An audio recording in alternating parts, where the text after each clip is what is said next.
Hierdie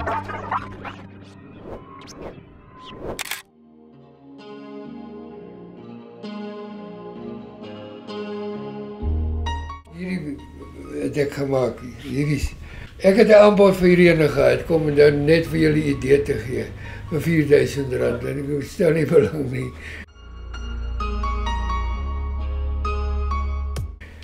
Ag, baie goed, 6 maande. Jy werk, jy kan nie heeldag aan mekaar werk nie.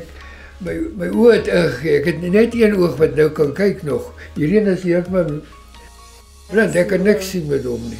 Die eerste prys gekry het in Australië in 1931 vir die oorspronklike item op die skou. Dit het ek as 'n persent gekry as 'n kind. In 1932 het my pa dit vir my gegee.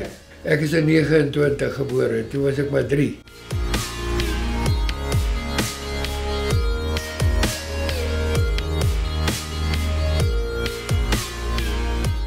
Besluit ek wil self een maak. Toe maak ek hierdie ene met 'n bliksker en 'n vuil, hierdie ene. Hier is 'n asbak gewees, met die vrou se wat ek vasgelê het.